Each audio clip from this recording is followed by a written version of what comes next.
Почитувани гледачи, добро вечер со ново издание на 24 анализа, како што најавивме и во текот на денот низ оние информативни почпани. Наш гостин денеска е председателот на Левица Димитар Апасиев. Апасиев, добро вечер и благодарам што ја прифативте поканата. Добро вечер, секогаш ми е драго на емисија во живо. Да. И ви благодарам на поканата. Одиме и лайв, сигурно тоа си има посебен предизвик, што се вели.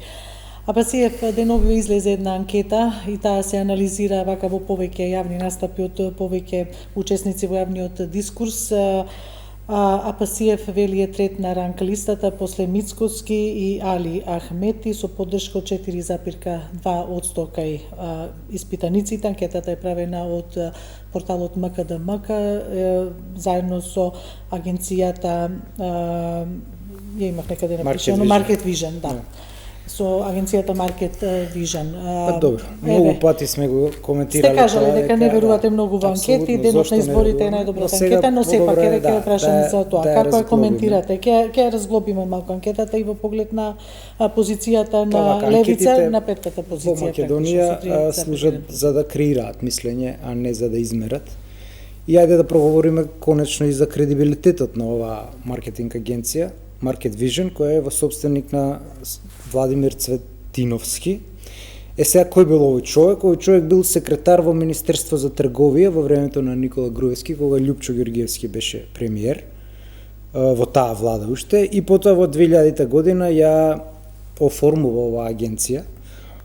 Во истото време, некаде 2006-2007, ВМРО-ДПМН го наградува со членство во управни и надзорни одбори на 3 државни институции, тоа се Македонски железници, Агенција за странски инвестиции и Универзитетски клинички центар.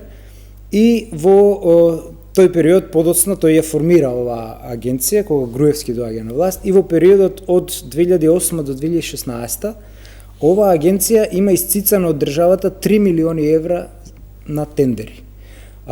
Кога доаѓа Мицика како премиер, си продолжуваат нивните бизнис релации и последниот е еве го тендер од 400.000 евра склучен во март минатата година помеѓу генералниот секретар Игор Јанушев, значи помеѓу владата и оваа агенција. Од тука оваа агенција е наводно за мерење пулса, во суштина е пропаганда за демотивација на луѓето, да кажат дека еве Мицкоски е неприкосновен, сите други стагнираат, паѓаат, он стои на врвот и така натаму. Од тука кредибилитетот е малце сомнителен на оваа агенција. И еве да видиме колку оваа агенција била реална во проценките. Ја земав последната анкета пред локалните избори лани. На Левица и дава 3,3% рейтинг, а Левица освои безмалку 7% рейтинг. Тоа значи дека систематски Левица е скратена за пола од реалниот рейтинг кој што го има. Од тука, како кажавте, не знам, 4, нешто. 4, значи ние сме пута 2 од тоа. Так. А Левица е 3,1%. Па ние сме реално пута 2 од тоа. Значи стремиме кон 10%, затоа што Левица е единствената и на изборите и после изборите која расте, за разлика од сите други кои што во апсолутни бројки паѓаат. И СДС и ДПМН. Тоа се гледа и во овие проценти дека нели СДСМ и ВМРО-ДПМН е паѓаат, Левица е таа што стагнира, не расте. Буржујските партии паѓаат затоа што се бизнис партии и се прочитани од граѓаните и единствено. Но дали вие сте задоволни од тоа што стагнирате, ако сега е за да се верува? Тоа е, значи не стагнираме, не стагнираме, ние одиме напред и тоа ќе го видиме. Дали други тенденции се присутни? Значи, ние очекуваме секој избори Левица да има се подобар и подобар скор. И тоа го покажуваме на дело. Од тука никој не веруваше дека Левица ќе отиде во втор круг на главниот град, ние отидовме во втор круг. Така што тоа сакам да ви кажам, дека овие анкети намерно се за дестимулација на надешта на народот, за да мислат дека ете ДПМН е кој знае колку јако. Да, они се во суштина јаки, меѓутоа тие гласови се клиентелистички гласови. Значи, они имаат фиксно 300-350.000 администрација, пензионери и со тој кампус тие владеат. Така владее Груевски, тоест Мицкоски. Инаку немојте да мислите дека тој ќе ја држи платата на 400 евра, ако му зависи од тие гласови, од обичните работници и слично. Не, тој ја држи олигархијата, значи ултрабогатите, кои преку механизми ги тераат вработените да гласат, ја држи администрацијата и пензионерите. Така се обезбедува доживотно да владе.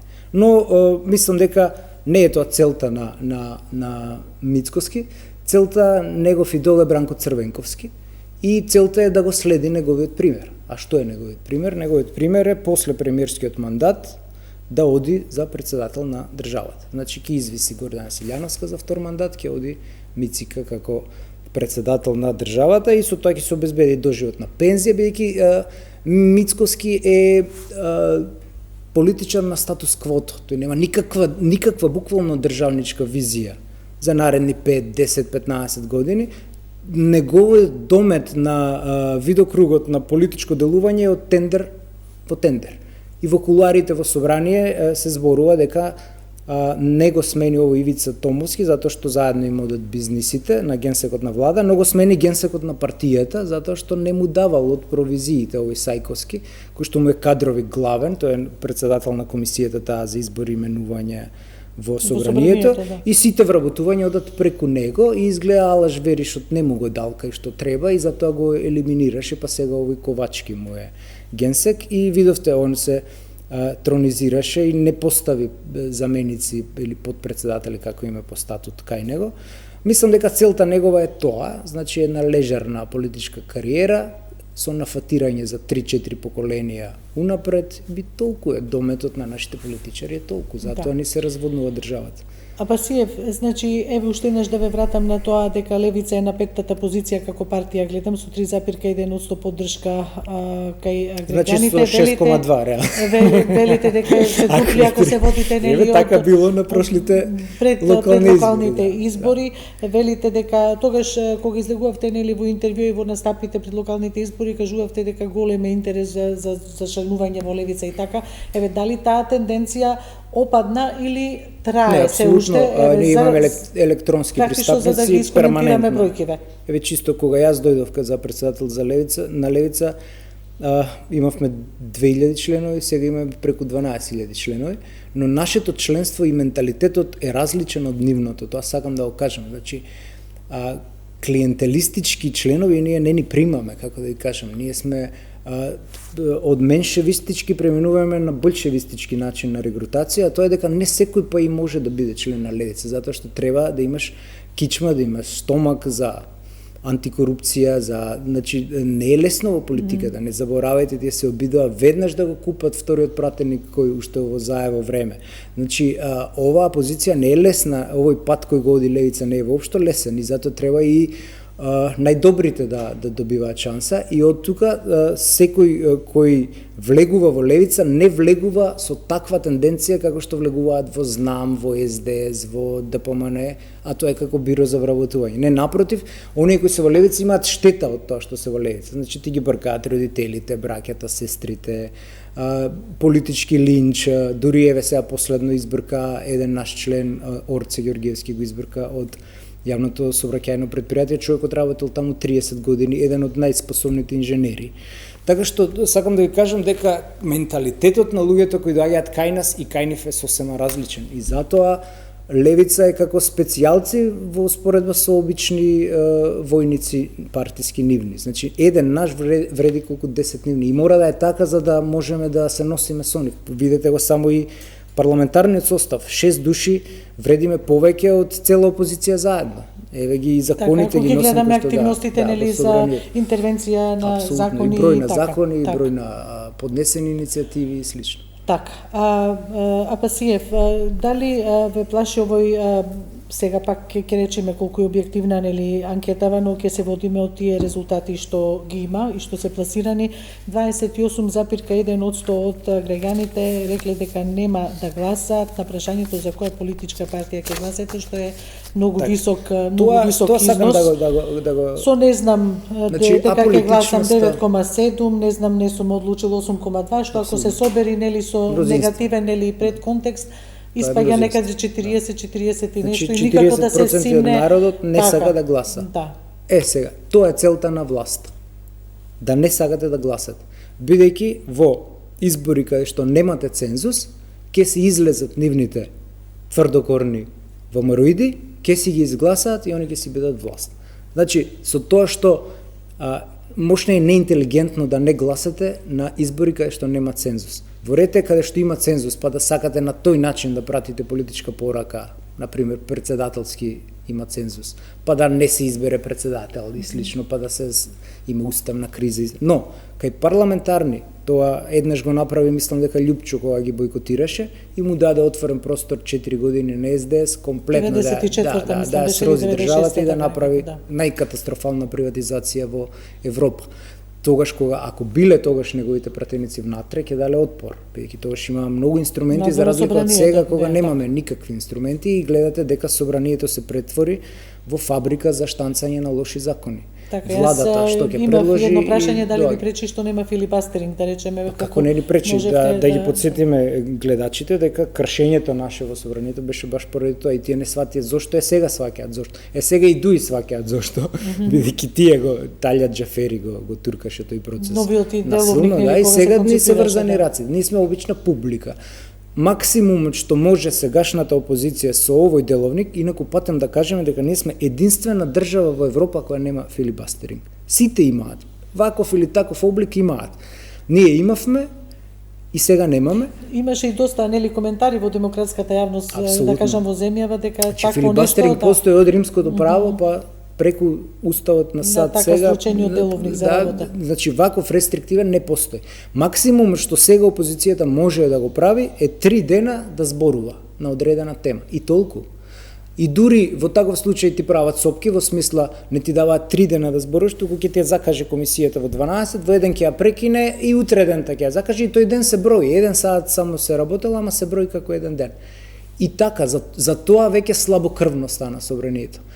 И во суштина тоа е една од најголемите пречки за опозицијско делување, но ние им кажавме дека сите преседани ќе им ги враќаме и ќе им ги удираме од глава. Тоа значи дека кога левица ќе дојде на власт ќе користи сите овие средства кои беа користени против нејзе таргетирано и ќе немаме милост. Така.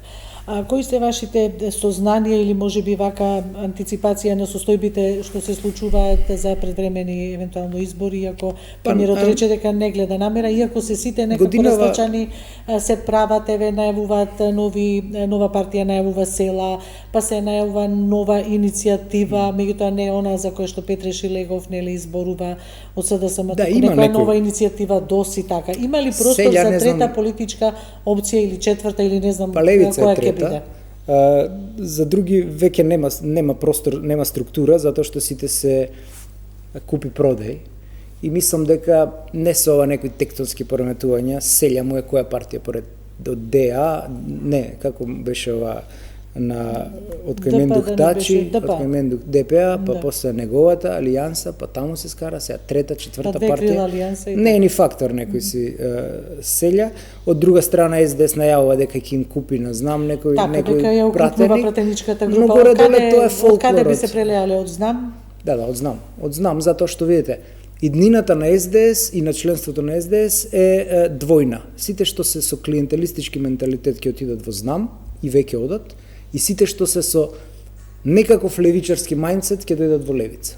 И толку. Нивки им остане само старите бюрократи и е овака да им прават некои диригирани пучеви внатрешни, иако статутот така го видите, не може да му направат. Имате најави за прелевање за прелети во вашата партија? Па ние веќе и на минатите локални избори имавме членови од СДС кои дојдоа и веќе видни наши советници се поранешни членови на СДС, кои што во нас го видоа левичарскиот жар, кој што треба да го има една левичарска партија.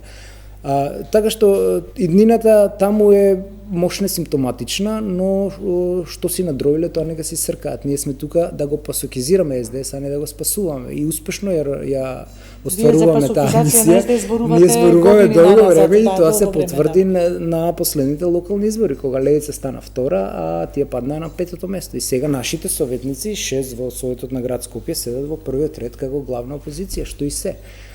Од тука нека му мислите СДС што ќе прават, не верувам во тие нови иницијативи, таму се некои ги спомнуваат, не знам, Шилегов беше, па се издува, па овој Шема го спомнуваат некои бивши министри, се што е бившо функционерско, тоа е све слабокрвно, интелектуалци и така. И нема таму штоф за тоа може би некоја совет одамно тело да. И ќе се викало дома, нели? Демократска обнова на Македонија. Мене не ми е тоа, многу ми е ова како во Хрватска за дом спремни, значи многу ми е усташко тоа, и така и беше и нивното се бориме за нашиот дом, смотан слоган има.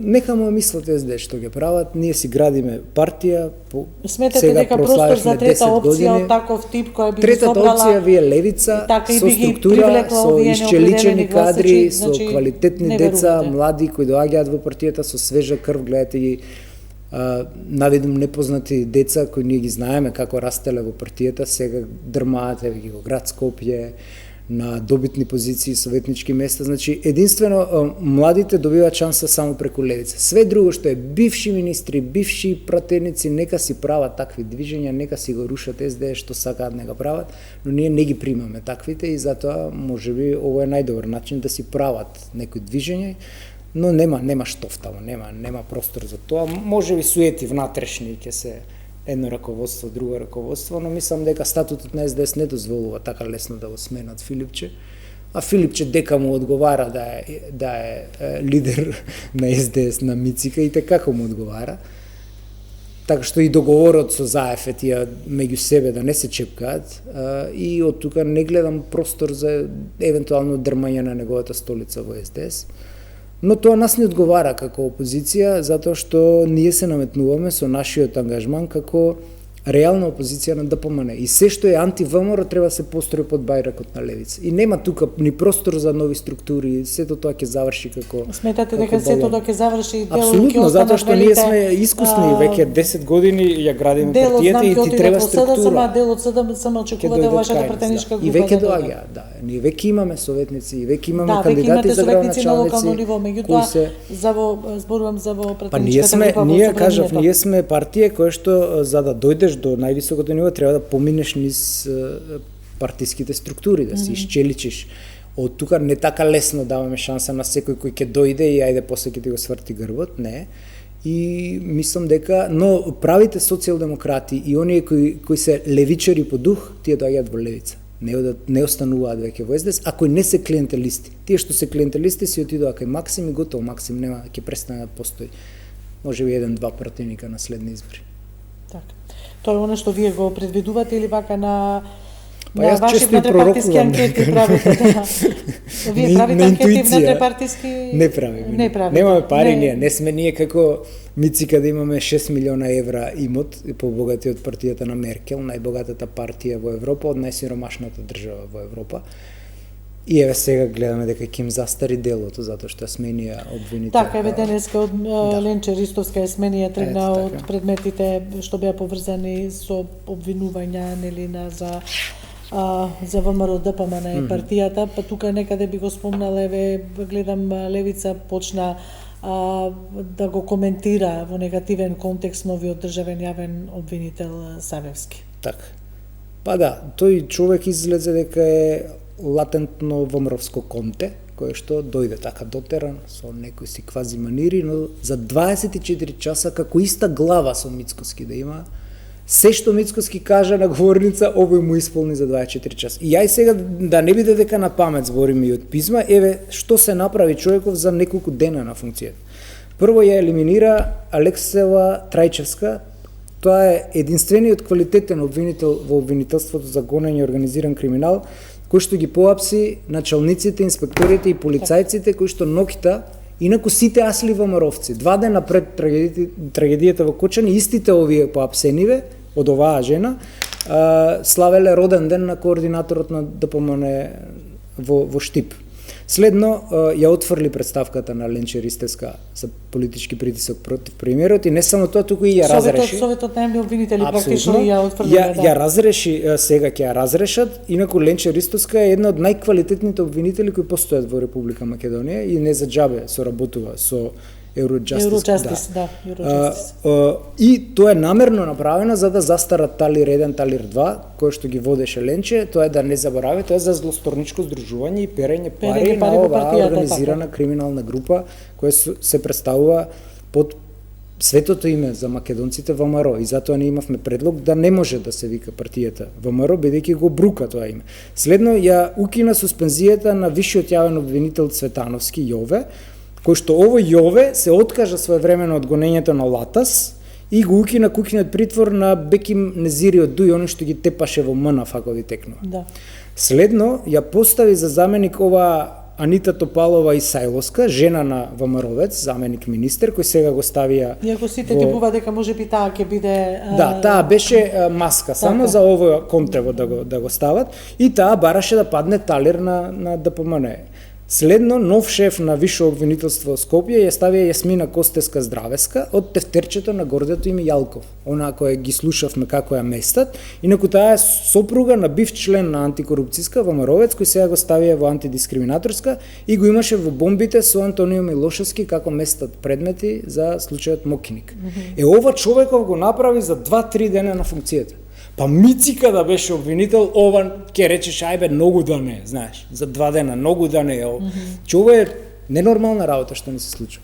Но не на гледате фелата друга обвинителска логика во сето тоа, да речеме, чисто нема никаква побуда логика освен партиска. Сега јас не им ги знам позадините, што се имаат договорено они, но на крај крајава често, тоа го имам сведочени од пракса, луѓе кои ги бирате вака на функции, често дури и да не им побарате ништо од тоа што чувствуваат долг дека не ја заслужуваат функцијата, што би рекол Мицкоски, се улижува кај него. И сега може би ово контево ново сака да се улиже кај овој што го поставил, кај Стопанот, и ова го прави што е, како да ви кажам, апла ВМРО-идизација на обвинителството. И веќе имаме враќање на голема врата на луѓе од тефтерчињата. Оние во синдикатот на култура, ако ви текнува некој судија таму во Битола што им ги укинува овие пресуди, исто така од тефтерчето. Значи тие луѓе кои беа како скриени овие години додека беше друга гарнитура на власт, сега повторно добиваат залет и ни предстои една лоша клима, но на крај крајава вие си ги бирате, така, ќе си седите дома, ќе си излезат тие 300.000 и ова ќе ни биде реалноста. Не сакам да кажам дека народот не може да се иззема од одговорноста. Не. Вие си ги гласате и ќе си ги трпите. Еве што ви прават за 2-3 дена тотална ВМРО-идизација на обвинителството. Така. Одиме со случајот Кочани. Ја споменавте, нели, обвинителката на која што не и беше, нели, сега продолжено во ОЈО-ГОК, нели, натаму мандатот Ивана Алексова Трајчева. Да не се враќаме на тоа, исто имаше и реакција од страна на основното јавно обвинителство и до сите оние да нема, нели, дека нема да има неоправдано долго влекување во ниту еден процес, па вклучително и во процесот Пулс, бидејќи родителите излегоа и со таков еден сомнеш, да речеме, дека повлекувањето на ова обвинителка може би ќе предизвика застој во овој процес, што се однесува на полициите, родителите, затоа викам родителите на загинатите деца, но добро, јавноста и ова е случај и процес од висок јавен интерес, јавноста го следи овој интерес и реагира, се разбира. Случајот Кочани, деновиве без малку пред еден месец беше годишнината одржана собранието со 1 година за доцнување, ја одржа таа комеморативна седница, повеќе би рекла под притисок на јавноста, но како и да е се случи и тоа, што се случува со на анкетна комисија, што е иницирано од ВМРО-ДПМН, во која што анкетна комисија на дневен ред се да се најдат и случаите, нели, како Дурмотурс, несреќата, нели, во Ласкарци, во болницата во Тетово, нели, модуларната болница. Случајот Пулс е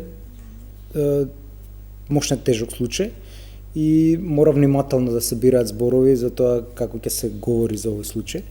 Мислам дека јас бев единствениот кој успеа да ги седне на иста комисија премиерот, спикерот и претседателот на Републиката, но за жал од таа комисија постојана анкетна, која јас ја раководам во собранието, и која е единствена комисија со уставен статус, не произлегува заклучоци.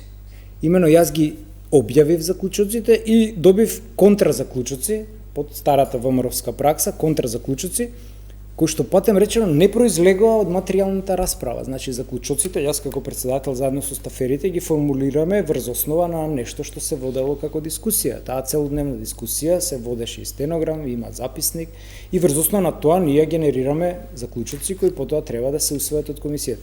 И сега за интерес на јавноста, бидејќи често гледам дека не работата на оваа друга специјална анкетна комисија, која не е иста со постојаната, која што ја побара ДПМН, ја врзуваат дека кога ќе се усвојат заклучоците кај Апасиев, тогаш ние ќе продолжиме со оваа другава, да не се преклопувале, тоа нема врска, тоа се два одделни независни процеси, бидејќи оваа беше по представка, мојата, по представка на родителите, а таа нивната е по барање на пратениците, да. И сега ДПМН намерно направи каша попара, ги вклучи модуларната, тетовска болница, Дурмотурс, Беса Транс, сите овие трагедии, со цел да го стави СДС во ќош, и СДС до ден денеска нема делегирано своји пратеници како членови. Долго трае и тоа е новиналите што не следат собрание, ги прашуваат постојано кога ќе делегирате било кој ВМРО и сега само ги кажуваат истите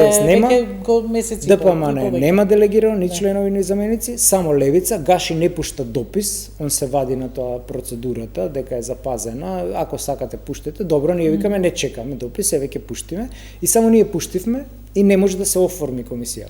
Ајде да се вратиме на оваа постојаната анкетна која јас очекувате реално да се оформи комисијата? Не очекувам со овие, затоа што не им одговара ниту на СДС да се чепка за модуларната во ТТО, затоа што таму ќе излезат тендерите на Којчо Ангјушев, на Заев и слично, а оваму не им одговара на овие, затоа што од портир до инспектор биле се ВМРО-вци у Пулс. Така што ништо нема да испадне тоа. Да се вратиме сега на мојава комисија, заклучоци, јас ги објавив јавно. Видете до кај оди перверзијата на ДПМН. Ова што е со, не знам дали гледа јавноста, ова што е со жолто е нивниот предлог, а тоа со црно текстот е мојот текст. Не само што одат кон тоа да ја извитоперат она што беше дискутирано, туку одат кон тоа да ги фалат државните органи, како они се справиле. Ни умреа 63 деца. Тоа јавно го кажа и значи, видете, точка 3, јас ја викам, нагласуваме дека трагедијата укажува на сериозни институционални слабости и пропусти и така натаму, и они го первертираат, го преформулираат и вика, нагласуваме дека трагедијата, вика, при што ја поздравуваме и охрабруваме тековната ангажирана, они хвалопејки си ставаат ова, панегирици, они ги фалат државните органи, како они перфектно се снашле во трагедијата. Можете да замислите до кај оди премиерот Мицкоски дека рече дури подобро сме се справиле ние за разлика од Швајцарија, нели поврзано со сличната, нели. За жал јас го гледав од оваа страна премиерот, додека зборуваа мајките и вистина е тоа што кажа таа мајка, дека им се смееше во фаца човекот додека зборуваа мајките. И јас навистина немам зборови тоа да го објаснам, но рак рана на ВМРО-вското владење е Пулс во Кочани и тие се ќе направат само за да не се таласа. Не заборавајте што направија, какви черечења во социјалните медиуми имаше за луѓето кои протестираа тогаш, ако се сеќавате, два протеста имаше во Скопје големи, па забрануваа дронови, па на секој начин ги черечеа дека од Србија иделе некои да ги обучуваат, да прават сценарија и слично. Тоа беше пркос на луѓето, на младите што чии другари загинаа во тој пожар. Од тука се што е поврзано со Кочани, ДПМН ќе го стави под тепих и нема ништо во иднина да не се изгласа Апасиев ниту закон, предлог закон или додавка на некој закон за еднократна помош. Апсолутно, еве кога веќе премиерот го спомнува Швајцарија им даде, мислам дека 50.000 швајцарски франци на секој од семејствата на загинатите. Ние не им дадовме ниту денар. Не знам дали знаете дека еве некна бевме на една затворена трибина од една невладина во Холидин, баш и со овие инспектори. Не знам дали знаете до каде оди лагодноста на власта и непреземањето на ништо после ваква трагедија. Дека до ден денес во Кочани нема пазарен инспектор. Доаѓа од други градови. Значи, која е таа сериозност? Ние никакви реформи не направивме после ваков трагедија. Единствено што како собрание донесовме е да нема пиротехника во затворен простор, кој што подоцна УМС него ни почитуваше, бидејќи на настани си вадеа бакли да се палат.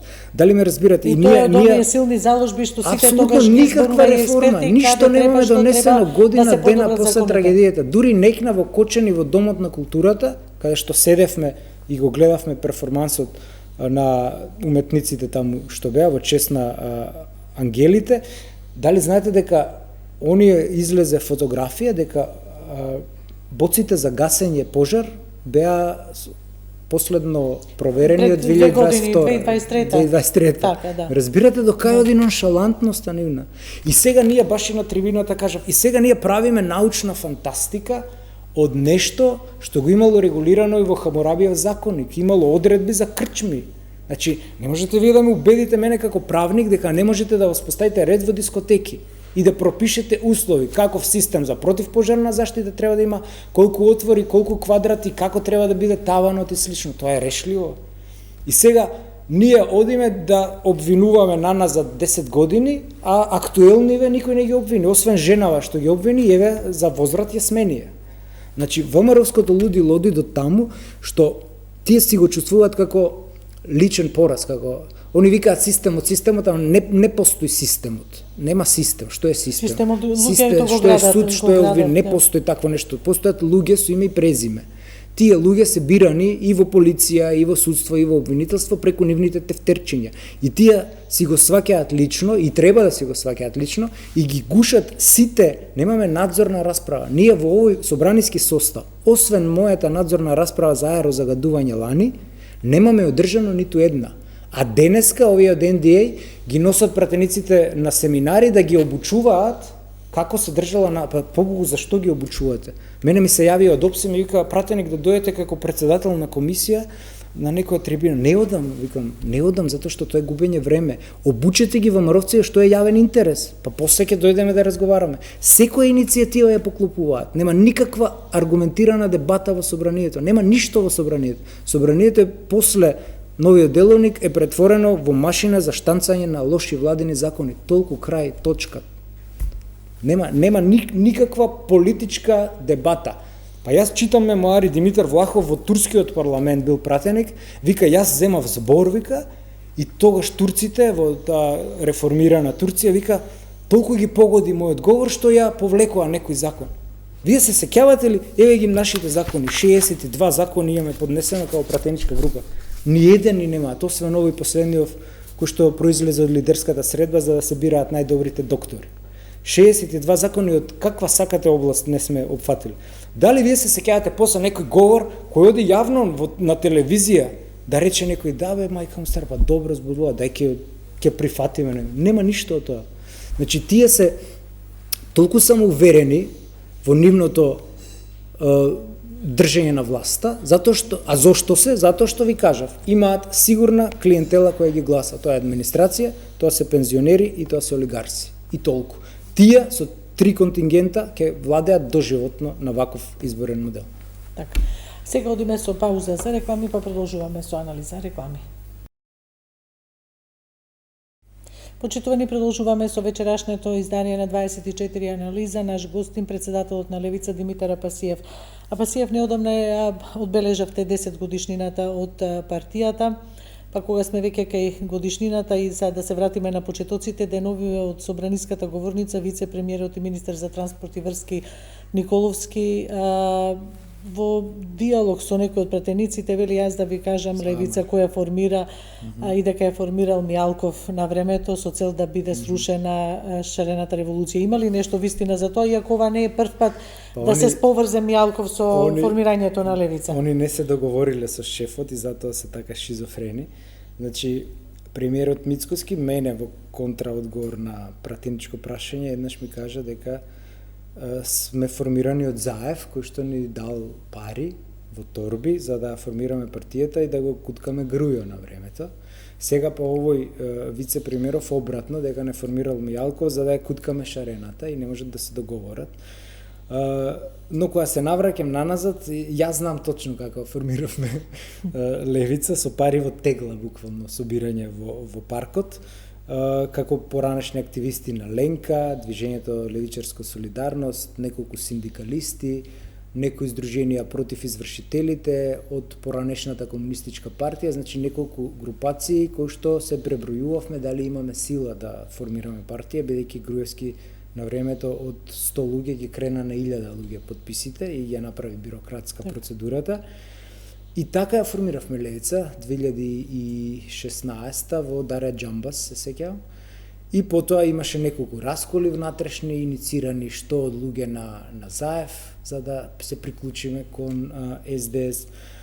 што од некои секташки, троцкистички движења и слично, за да левица стане тоа што е денес, а тоа е неодменлив фактор во политичката сцена. И од тука една декада е немал период за да не се шитнете, бидејќи гледате све друго е проекти. Значи проектот Знам, проектот не знам на времето кој ги имаше партии, тие се проекти кои траат од едни до други избори за да нанесат долгорочна штета. Но кога имате идеолошки лева партија, која што е задоена со идеологија, која што е лепак на партијата, не можете така лесно да ја растурите.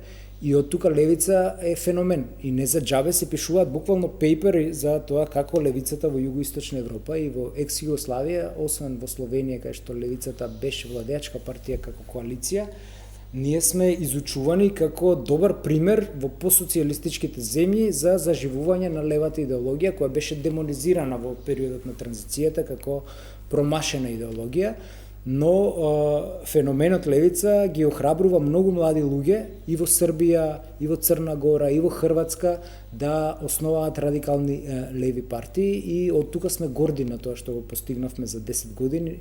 Не успеа да не купат, не успеа да не растурат партијата, не успеа да не скршат, а левица секој избори остварува се подобар скор и за не еден, може би преоптимистички, но за 2 изборни циклуса од сега левица би била и владеачка партија. Вака кога ве слушам, можам да заклучам дека сте задоволни. Да речеме дека сте нели како сте ја граделе партијата и до кај сте стигнати. Сега дури пример да земаат од вас, така? Апсолутно. Изборниот модел, значи изборниот модел е убиствен за партии како левица.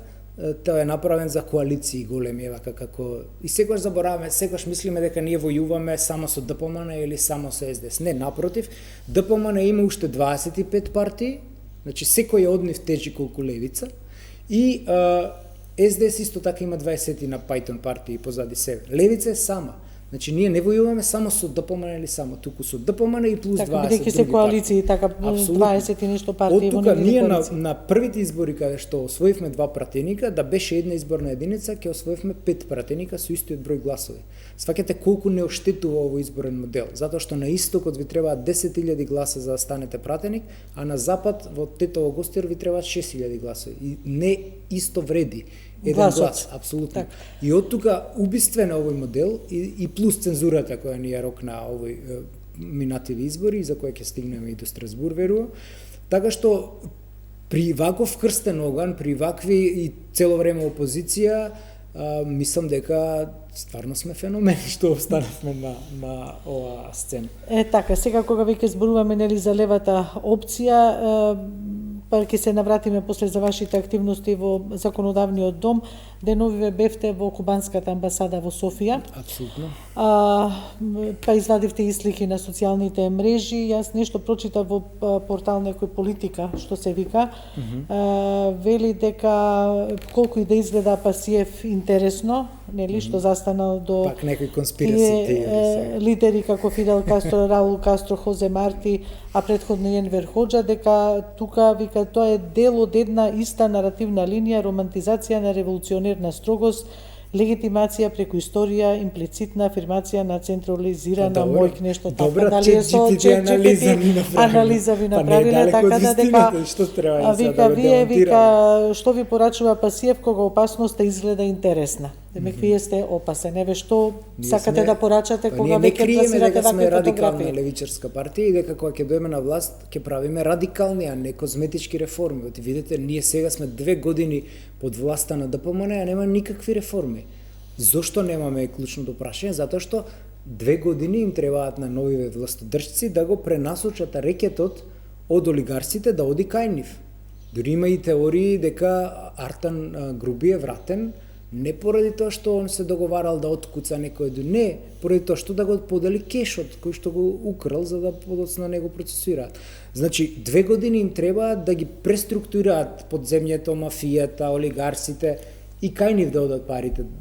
Од СДС да одат кон ДПМН. И затоа нема ние суштински реформи. Тек сега ќе почне ВМРО-вската права чизма. Еве гледаме со овој новиот Конте обвинител. Тек сега они ќе почнат како што се знаат на времето, но јас секогаш и они се лутат така, затоа со никој од ВМРО-вците, освен со 2 пратеници, не се викам ни здраво, дека, викам, вие сте Добро, вие Трети- измислувате нели прекари Викам, тоа. вие сте трети, така. четврти ешелон од време на Груевски. Можете да замислите кој не владее. Значи Груевски бил тука, они биле тука. Значи тие фрустрации што не дошле на позиција во време на Груевски ги вадат сега. И затоа гледаме сега, вие имате премиер со саат од 60.000 евра оди во Давос, а доаѓа од најсиромашната држава, кај што минимална плата ви е 400 евра, во услови која ви требаат 70.000 или колку е 70.000 синдикална кошничка, за да преживеете, не за да живеете. И сега, тоа е не само прашање на невоспитание, туку тоа е прашање и на фрустрација, според мене. Така. Апасиев, еве ќе се вратиме околу тоа во собранието, но јас пак сакам околу ова 10 годишнина од партијата. Добре. И тоа изборите локални Мециновиќ за кандидата за Скопје, па имаше и како ви се односите со Мециновиќ во моментов?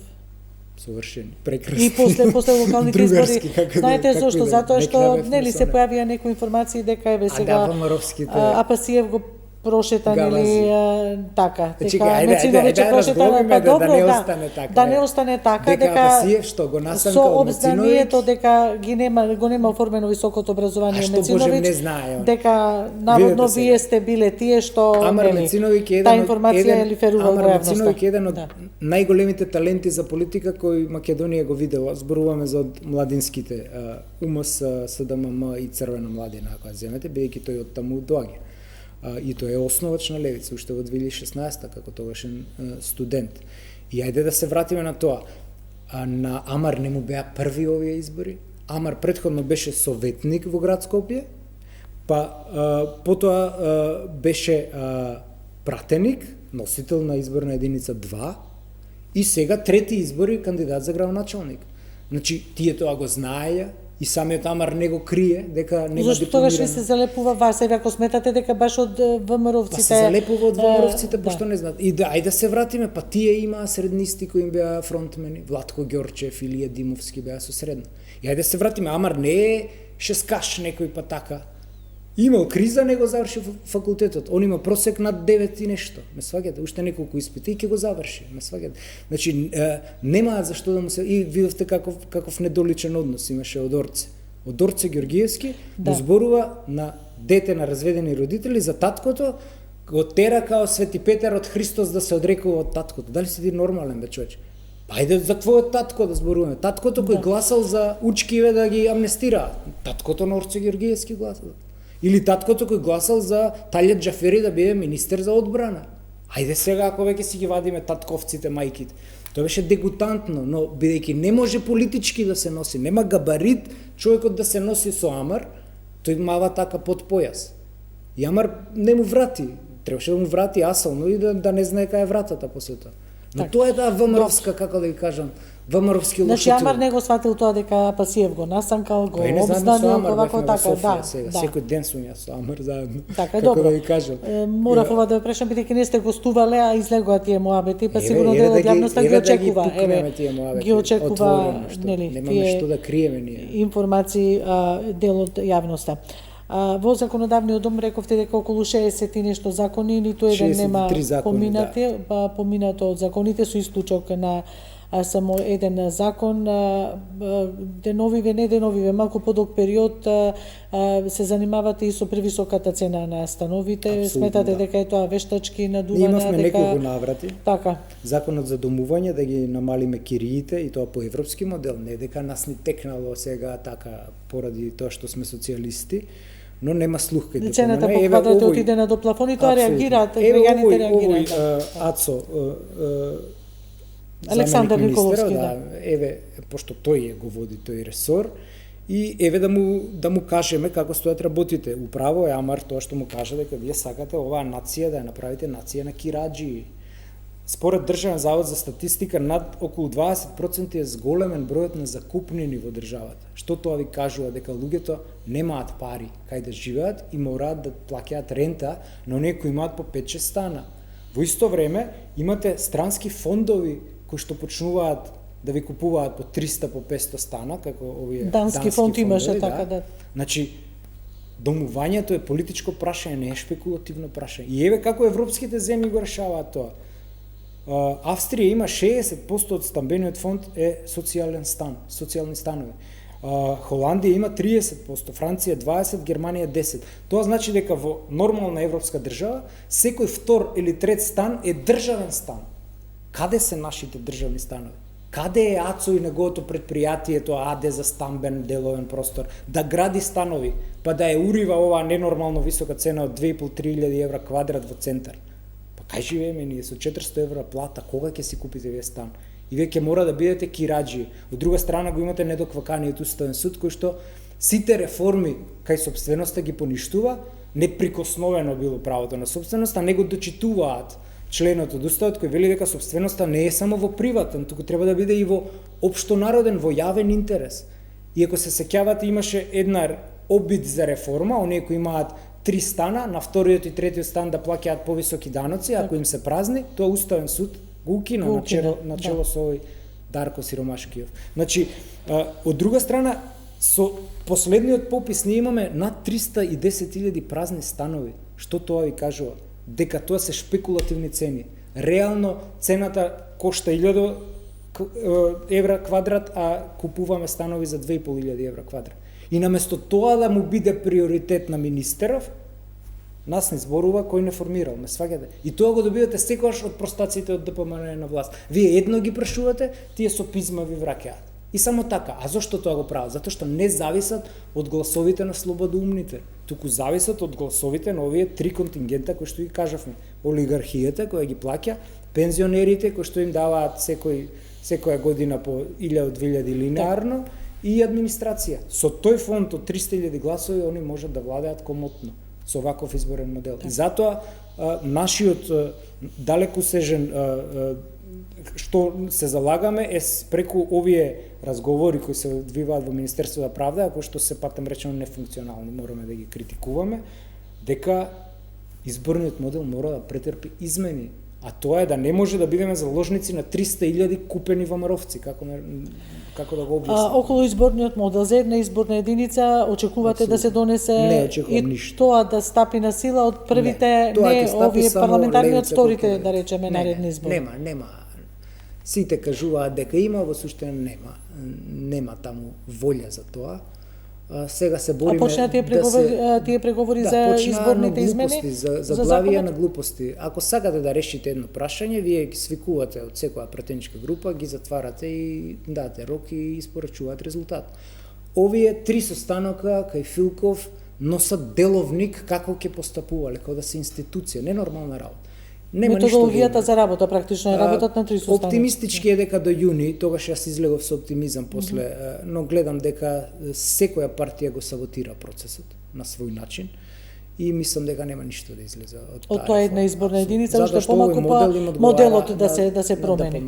И му одговара на ДПМН и мислам дека со овие партии на етничките албанци они можат во секој момент да си купат пратеник, бидејќи цената на пратеник е 100.000 евра. И сега вие имате тендери, толку падна едно време беше многу висока. Мислам сме слушали за високи повисоки цени. Па видите го квалитетот, порано имаше попаметни пратеници, сега ова е све боранија. Значи сега се сведе на 100.000, на 100.000. За 100.000 ќе си купите еден пратеник од кај сакате. Ако двајца ви избегаат, ќе си купите други двајца и на тоа се сведува политиката, на сточен пазар. За жал. А Басиев, како Левица излеговте во поддршка на барањата на синдикатите за 600 евра минимална плата и 100 евра за сите останати плати. Дали сметате дека е реално остварливо тоа со една ваква кондиција економска на државата? 600 евра плата е веќе мала.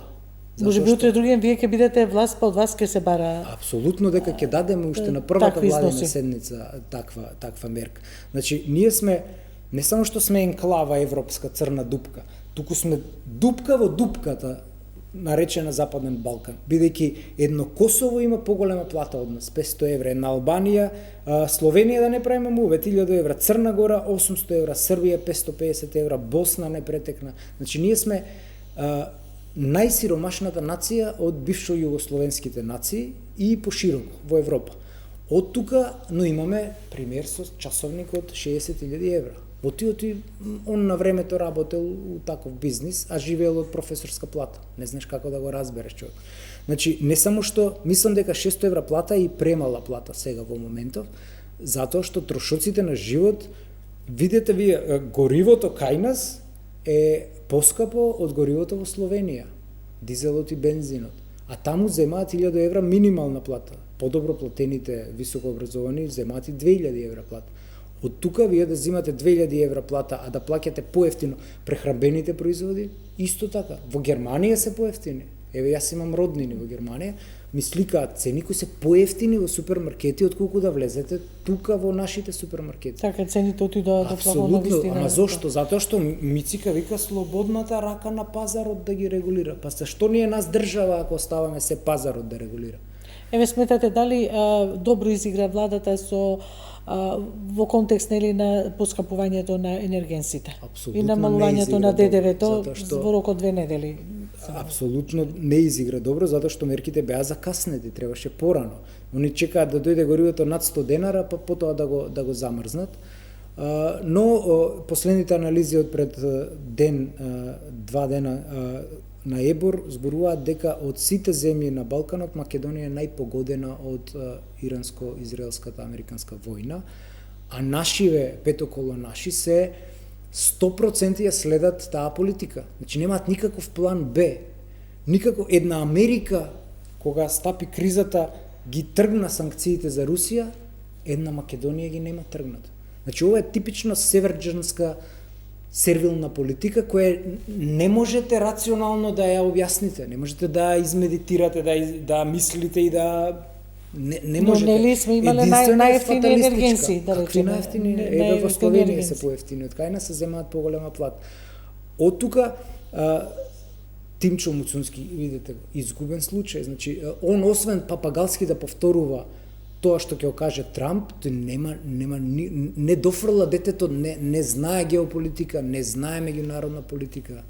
Значи загреови сме, како да ви објаснам, од една политика која сме имале во Југославија, која била светски признаена, каде што колку над 100 држави собрал Тито во движењето на неврзаните и да направи покрет кој ќе биде ни со западот, ни со истокот, да се сведете вие на препишувачи на ЕУ директивите и на папагалско повторување на говорите на Трамп. И со Европската Унија некако не ни одат работите. Гледаме дека премиерот пред 2-3 дена рече дека ако немаме изгледлив крај, некакви гаранции од Европската Унија, дека и десетици години да поминат, дека нема да се носат уставните измени, што нас секојдневно европските дипломати ни ги повторуваат дека тоа е условот да ги донесеме и па потоа да почнеме со фазата нели на преговори. Мислам дека таму не е проблемот. Како стојат работите со Европската Унија? Колку е само Македонија и со Бугарија, со релациите со Бугарија проблематична или самата Европска Унија која ве рековме дека и таа идеја што мислам дека нашата беше нели сервилна... за обратен процес, прво прием па потоа нели да се исполнуваат стандарди. Мислам дека двојните стандарди на Европската Унија сме жртва на нив, затоа што гледате го случајот со Украина и Унгарија, како знаат елегантно да го решат, како му викаа на Орбан, ај оди пи кафе додека ние гласаме. Зашто на бугарите не им речат, ај одите пите кафе додека ние за Македонија го гледаме извештајот? Не, од друга страна тоа е плод на сервилната политика која имаше Заев, кога бугарите видоа дека грците си го остварија тоа што го сакаа, со децении бевме во спор со Грција, и тие рекоа, супер, сега и ние истото ќе го правиме. И сега го прават.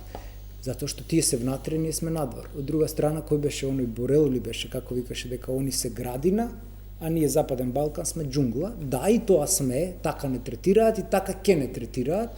Во иднина, деценија е малце, мислам дека 2-3 децении ќе бидеме надвор од Европската Унија и да ги ставиме и да не ги ставиме бугарите, затоа што не е проблем само Бугарија. Јас ви тврдам дека утре да ги ставиме бугарите и Бугарија да го тргне ветото, 2 вета веднаш ќе ни бидат ставени. Така, гаранции од страна нема, на Холандија и од страна на амбасадори Франција ќе ни биде ставено вето. Како што и ни го стави Макрон така, после ние очекувавме дека покрај Украина и Молдавија дека можеби земјите ќе се приближат од Западен Балкан, меѓутоа е ние сме Западен Балкан, теза има една Мухич, дека поради тоа што има многу муслиманско население во Западен Балкан, тие не сакаат да го примат Западниот Балкан и ќе бидеме овака како во Албанија и како кај нас ќе ни градат кампови за мигранти и ќе ни ги носат од Велика Британија, од секаде еве сега сирици ќе враќаат Значи тоа ќе бидеме ние. Во иднина Добро, британскиот амбасадор негираше, не сега во интервју. Нема негираше, јас верувам на дека документи. Таму има разработени планови. Видете ги италијанците пробаа во Албанија, па судот таму се замеша, бидејќи имаат колку толку независно судство. Кај нас нема, ќе ги направат и ќе ни ги во овие 310.000 празни станови ќе ни ги населат и толку. Значи иднината за Европска унија мислам дека е сон, како да го објаснам. И разумен државник бара план Б. Што е план Б? Кои се големите светски сили? Сите ги знаеме кои се. Кина и Русија остануваат и Америка. Значи ние со Америка нели не играле, еве сега во април ќе оди Тимчо нешто да потпишува. Кај се другите две? Зошто не ги играме? Дали знаете дека ние на кинезите уште визи им бараме да дојдат тука? А тие нас не ги укинаа. Каде е тука реципроцитетот? Албанија се прероди од кој им ги укина визите на... И албанците се многу попрактични. Они утре да се шифтне геополитиката, ќе се повикаат токму на енверходжизмот и маоизмот и ќе речат ние сме најдобри пријатели со кинези. Така, да. И видите амбасадата на Тирана во Кина, само британската е поголема од неа. Таа е оставштина од Енвер Хоџа. Значи знаат да играат геополитички. Утре да пропадне Америка ќе се шифнат со Кина ќе играат. Овие нашиве дудуци не знаат, односот подалеку не гледаат и затоа губиме геополитички, секако губиме. Затоа повеќето и затоа може да не снема, учесници не, па некои велат курдите, и подобро е значи, Македонија доста невидлива каква што не е, која што е известна и ќе се случи во текот на нашите животи. Мислам дека при ново прекројување на границите нема зошто да постои Македонија. Македонија постоеше како контрадржава на Милошевиќ. Американците тогаш не им беше во интерес да ја поделат, затоа што се распаѓаше Југославија и требаше да има едни кои ќе бидат против Милошевиќ. И така геополитички ние преживеавме. Сега нема ништо зошто да постоиме. И паметен политичар игра со сите геополитички сили, а не само со една. Затоа што со една видовме што се случува. Видете ги земјите во Персискиот залив кои цело време играа со една, денес се бомбардирани од Иран. Особено арапските земји. Значи паметен државник игра со сите, не игра само со еден. Тоа ми е наравучение. Но кај нас нема памет. Малку станува потешко за малите земји како нас. Апсолутно, најтешко за малите земји. Без политичка мојк, нели во рамките на овие светски констелации на прекројување, не да Боже и да дојде до прекројување на мапи, нели, но вие велите многу лесно може да се случи, само некој да не ви се намера, че ја гледаме, нели, американскиот претседател како прави, вика следна е Куба. Мислам дека има повампирување на фашизмот, како сакате тоа да го гледате. Видете го сојузот на Косово, Албанија и Хрватска. Да. Тоа е исто како во времето на усташите со балистите. Така да не е тоа научна фантастика. Малку непринципиални сојузи, Хрватска да речеме членка на НАТО, Албанија исто така. Ма нема врска НАТО, добро, Србија не е членка на НАТО, но НАТО, за Косово зборувам, Турција и Грција се членки на НАТО, па се тепаа за Кипар, така НАТО не ве штити вас од меѓусебни, ниту пак од внатрешни конфликти, етнички конфликти, како само што беше 2001, апсолутно. Па ни од границите на НАТО. Ни од тоа нема штити. Подобро и да не пробуваме, мислам, и да не... Па тоа е цената која ја плативме за да го смениме името на заевкусата политика, е тоа не донесе. Пасиев, при крај сме речици на емисијата, уште неполни 5 минути, не ви успе обидот за декларација сакавте за Палестина во законодавниот дом. Не ви успеа тоа. Па два обиди имавме, еден 2023 декларација за солидарност со палестинскиот народ и осуда на израелската окупација и еден 2024 декларација за признавање на независноста на Палестина. До сега тоа е табу тема која гледам дека особено муслиманите ги тангира тукашните и дури и оние постарите кои имаат симпатии во времето на Тито, затоа што Тито, Јасер Арафат, тие релации и слично, но особено помладиве, а и особено десничариве се дудуци за геополитика. Од 200 држави кои постојат денеска на планетава, 151 веќе ја имаат признаено државата Палестина како независна држава. Порано англосаксонскиот или колективниот запад што го викавме, значи ја немаше признаено, но сега и таму Британија, Канада, Австралија, значи уште Америка остана да ја признае.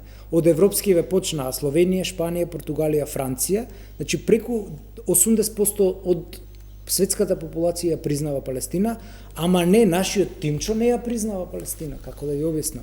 Значи, таму имате ционизмот е нова форма на фашизам. Она што им го правил Хитлер на евреите, сега им го прават израелците на палестинците. Инаку ние имаме многу слична историја со Палестина и од тука е нашата симпатија кон нив. Исто сме, околу 2 милиона се они, 2,2 милиона. Газа е колку Скопје, секојдневно бомбардирана. За ова, колку е 2-3 години веќе војната, има 80.000 жители, тоест жртви, од кои што 20.000 се деца. И сега ние зборуваме за, некина, она италијанка на што ја банира, што беше специјален представник на Обединените нации, имаше предавање во Србија, тоа се страутни извештаи што се случува таму. Систематска тортура, доаѓаат сетлери кои ги бркаат, исто како нашите од Егиска Македонија што ги имаат бркано. До денес се живеел во куќева, од утре нема да живееш, ќе живее некој доселеник од Полска кој е евреин. И од друга страна ги имате нашиве, сега ќе речете, ама дуј нели се муслимани, зошто не сакаат? Не, затоа што председателот на Комисијата за надворешна политика кај нас во собрание, Муса Џафери од ДУИ, оди на семинар во Израел, заедно со Пренџов, со она од Мосад, Рашела Мизрахи. Значи, тие одат таму, наместо да имаат симпатии кон другиве кои гинат, они одат кај окупаторот. И не ни е става. Нас муслиман не е кочи декларацијата за жал некако меѓународното право, Советот за безбедност уопште, вие рековте ќе инициирате и закон во собранието. Вчера донесува расистички закон за бесење на смртна казна, палестинци. И тоа важи само за палестинците. Како ние сега да донесеме закон кој ќе важи само за една од етничките малцинства. Дали ме разбирате до кај оди варваризмот и дивјаштвото кој им се случува на тие луѓе таму?